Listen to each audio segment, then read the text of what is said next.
Olá, alunos! Como vocês estão? Espero que estejam bem. Hoje nós falaremos sobre as funções da literatura. Esse é um dos assuntos da prova de vocês, tá bom? Então, antes de falarmos sobre as funções, vamos retomar o conceito de literatura. O que é a literatura? Mais do que somente uma disciplina. Lembra, em uma aula com vocês eu comentei sobre um conceito também de literatura, né? E aí o autor dizia que se todas as disciplinas sumissem e a literatura restasse, seria um problema, né? Lógico, mas seria um problema menor. Não para menosprezar as outras matérias, todas são importantes, mas só para vocês entenderem o raciocínio. Porque na literatura a gente consegue conhecimento sobre a história, logicamente que não toda, né? Mas nós conseguimos adquirir conhecimentos históricos, conhecimentos biológicos, conhecimentos psicológicos. Então a gente vai falar um pouquinho disso, tá? Mais do que somente uma disciplina, a literatura é, sobretudo, é principalmente uma paixão. Ao entrar em contato com ela, a literatura é, sobretudo, uma paixão. Ao entrar em contato com ela, deve-se permitir ser tocado pelos textos, pelo modo como eles brincam com as palavras, criando-as e recriando-as, por sua capacidade de, como representação da realidade, transpor a vida para suas páginas, tirando de uma posição de inércia e levando a importantes reflexões. Então, é importante a gente se ater aqui a essa questão da inércia, né? A literatura serve para te tirar da inércia, ou seja, para despertar o ser humano sobre alguma questão e, consequentemente, levá-lo a refletir sobre ela. Inclusive, às vezes, a gente consegue levar essa reflexão para a nossa própria vida, né? Ao refletir sobre o problema do outro, a gente também para refletir sobre o nosso. Porque existem problemas que são universais, né? Que acometem a todos. Quando movidas para o texto literário, situações que seriam vistas e vividas de modo automatizado tomam, com a ajuda da linguagem artística, outras proporções, tornam-se grandiosas, intensas, por vezes emocionantes, por vezes incômodas. Muito além disso, a literatura, diferentemente dos textos não literários, cujos objetivos maiores são noticiar, convencer ou explicar. Então, uma notícia, né, uma propaganda, é um texto didático, né? Conceitos sobre normas, né? Sobre, por exemplo, sei lá, colocação pronominal, né? Mas o texto, então esses textos, né, que eu citei agora, têm objetivos de noticiar, convencer ou explicar. São textos não literários, né? Mas os textos literários, eles permitem que o ser humano consiga vivenciar experiências que poderiam não ser proporcionadas pela vida real. Então, a ficção, a literatura, né, a poesia, o texto narrativo, faz com que a gente consiga sentir e ter acesso a informações que talvez sem a literatura não teríamos. Tem uma frase, eu nunca lembro da frase na sua totalidade, né? Mas é algo que é mais ou menos assim: ler é sair do lugar sem viajar, né? Algo assim. Porque cada história vai nos levar para uma viagem, com certeza. Agora, as funções da literatura. Então, temos as principais funções aqui. A primeira, função epistemológica, tem a ver com conhecimento de mundo, né? Então, a literatura ajuda a aumentar o conhecimento de mundo das pessoas. Como visto, por meio dela é possível ter acesso a outras culturas, a outras épocas e lugares. Com isso, o horizonte de cada leitor amplia-se. Não só é possível ter contato com o que lhe é familiar, mas também com elementos que não estão ao seu alcance. O livro Comer, Rezar, Amar, de Elizabeth Gilbert, não sei se é assim que se fala, adaptado para o cinema, é um bom exemplo disso. Ele conta a história de Elizabeth, que, após se divorciar, enfrenta uma depressão e uma nova decepção amorosa. Resolve pedir demissão e embarcar em uma viagem de um ano, na qual visitaria 3 países maravilhosos: Itália, Índia e Indonésia. Com a leitura, aprende-se um pouco mais sobre esses lugares, né? Itália, Índia e Indonésia, e sua respectiva cultura, o que aumenta o conhecimento de mundo do leitor. Então, já que temos uma pessoa viaja, né? Fala vigia, que viaja para 3 países, ela então vai comentar, né, com que ela encontra, né, sobre a cultura de cada país. E, consequentemente, o leitor, quando tem contato com esse livro, também, né, vai compartilhar do mesmo conhecimento. E, na verdade, ela que compartilha conosco. Né? Então, a função epistemológica é aquela que aumenta o nosso conhecimento de mundo. Agora, a função psicológica. Além de aprimorar o conhecimento sobre o mundo, a literatura contribui para a extensão desse conhecimento em relação ao próprio homem. Ela possibilita investigar a sua natureza, descobrir sensações e compreender diferenças.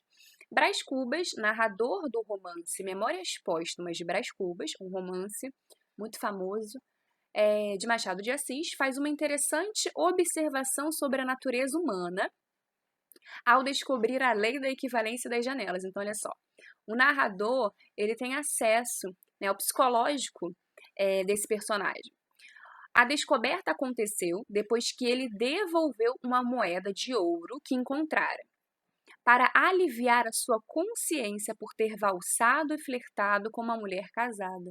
Então, esse narrador tem acesso ao pensamento desse personagem, né? Porque esse personagem, o que ele fez? Ele devolveu uma moeda de ouro que ele encontrou de alguém para que ele tivesse a consciência dele aliviada por ter cometido um outro equívoco, né? Assim, eu, Brás Cubas, descobri uma lei sublime, a lei da equivalência das janelas, e estabeleci que o modo de compensar uma janela fechada é abrir outra, a fim de que a moral possa arejar continuamente a consciência. Ou seja, o que ele está dizendo aí? Que aquele homem teve uma atitude correta, né, e se sentiu mais em paz, de certo modo, para compensar uma atitude incorreta que ele teve. Então, ele tem acesso ao psicológico desse personagem, né? A gente tem a função psicológica, né? Ou seja, essa observação envolve a nossa mente, a mente do ser humano. Então, a função epistemológica nos dá conhecimento de mundo e a função psicológica nos permite ter acesso ao pensamento do homem, portanto, a conhecer o próprio homem, certo? Então, a literatura, dessa forma, possibilita investigar a natureza do homem, descobrir as sensações e, portanto, compreender também as diferenças, né? Porque é uma atitude daquele personagem. Muitas pessoas podem ser assim, mas a gente também pode ter compreender que que aquele personagem assim, né, que ele representa de certa forma algumas pessoas da sociedade, mas que esse comportamento não é compartilhado por todos, né? Porque os seres humanos são diferentes. Seres humanos são diferentes. Agora, a função social. Muito importante. Ao contribuir para o desenvolvimento intelectual e crítico, a literatura permite que o leitor se posicione como um indivíduo socialmente ativo. A denúncia social por ela realizada possibilita maior consciência acerca dos fatos sociais e a intervenção em realidades que precisam ser modificadas. Note-se como a função social está presente no fragmento a seguir do capítulo introdutório do livro O Mulato, de Aloysio Azevedo. Então, gente, no slide anterior nós falamos sobre o narrador do livro Memórias Póstumas de Brás Cubas. Esse livro é realista, ele faz parte de uma escola literária chamada realismo, e depois de realismo vem o naturalismo, ou seja, não, né? Aloysio Azevedo faz parte, ele é um escritor naturalista, portanto ele faz parte da escola literária intitulada Naturalismo, ok? Então, olha só, vamos ler esse fragmento a seguir, né? Mas o que a gente tem que entender? Que essa função social, qual é o intuito dela? De despertar o senso crítico no ser humano. Então, essa denúncia social, você falar de um problema, você trazer à tona um problema, tem o objetivo de fazer com que mais pessoas também o percebam, né? Percebam que aquilo de fato existe, ainda que no âmbito da ficção. A Praça da Alegria apresentava um ar fúnebre, de um casebre miserável, de porta e janela, ouviam-se gemer os armadores enferrujados de uma rede, e uma voz tísica e aflautada de mulher cantar em falsete a gentil Carolina Arabella. Do outro lado da praça, uma preta velha, vergada por imenso tabuleiro de madeira sujo, ceboso, cheio de sangue e coberto por uma nuvem de moscas, apregoada em tom muito arrastado e melancólico, fígado, rins e coração. Era uma vendedora de fatos de boi. As crianças nuas, com as perninhas tortas pelo costume de cavalgar as ilhargas maternas, as cabeças avermelhadas pelo sol, a pele crestada, os ventrezinhos amarelentos e crescidos. Corriam e guinchavam, empinando papagaios de papel. Então, a gente vai perceber, é possível perceber como a descrição tem um tom de denúncia que se inicia pela expressão ar fúnebre, seguindo-se da caracterização negativa das coisas e das pessoas, por meio principalmente dos adjetivos, né? Miserável para o casebre, tísica para a voz da mulher, ou seja, é uma voz fraca, né? Tísica é uma pessoa que tem tuberculose. Então essa pessoa está fraca, consequentemente tem uma voz fraca. Vergada para a preta velha, nuas para as crianças, cujas pernas são tortas e os ventres amarelentos e crescidos. Os verbos cavalgar e guinchar, referindo-se às crianças. Né? Isso aqui é muito incrível que o naturalismo faz, né? Como é característica do naturalismo. Nivelam o ser humano ao animal, ilustrando um processo de degradação social. Então, aqui, gente, cavalgar e guinchar, né? Ele fala que essas características são características das crianças, mas, na verdade, são características de animais. Por que ele faz isso? Porque o naturalismo, ele promove, ele iguala, de certa forma, né, o ser humano aos animais, dizendo que o ser humano, muitas vezes, em muitos casos, ele é um animal, se comporta como um animal, né? Então, a descrição do tabuleiro sujo, ceboso, cheio de sangue, coberto por uma nuvem de moscas, incorpora essa degradação ao ambiente. Então, aqui a gente tem, durante todo aquele fragmento, uma denúncia social, né? Esses adjetivos, essa característica do naturalismo, né, de dizer o homem age muitas vezes como um animal, né? Se comporta como um animal. A gente percebe aqui, então, uma denúncia desse ambiente, uma denúncia dessa sociedade. Função cultural. A literatura é também meio de construir e reforçar a identidade nacional de um povo. Por meio dela, é possível se reconhecer e se identificar como integrantes de determinada nação ou grupo social. Pode-se perceber, quando a gente fala de identidade, a gente fala principalmente de romantismo, né? E de modernismo também. Vocês ainda vão estudar isso. Pode-se também ter acesso aos elementos que caracterizam e individualizam pessoas de outras sociedades. O poema a seguir, de Gonçalves Dias, escritor romântico, né? Romancista é outra coisa. Escritor romântico, é um dos mais conhecidos da literatura brasileira.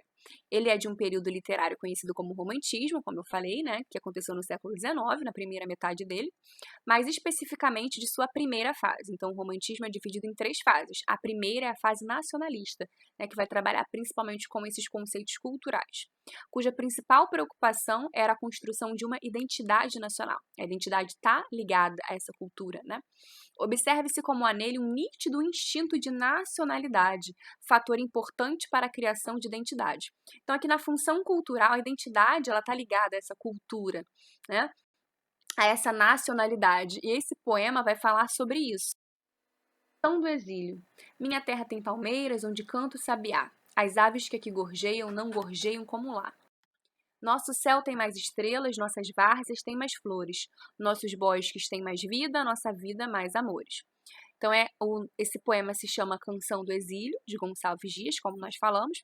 Vale atentar para o fato de que o poema foi feito no exílio do poeta em Portugal, então esse poeta estava em Portugal. Logo, para se referir ao Brasil, o eu lírico utiliza o advérbio lá. Então, quando ele usa esse advérbio lá, ele está em um lugar, localizado fisicamente em um lugar, que é Portugal, mas se referindo ao Brasil. Então, ele está engrandecendo o Brasil. Ele está falando sobre características do Brasil, e aí a gente tem aqui essa função cultural, né? Cada lugar vai ter as suas características e essas características vão formar a nossa cultura.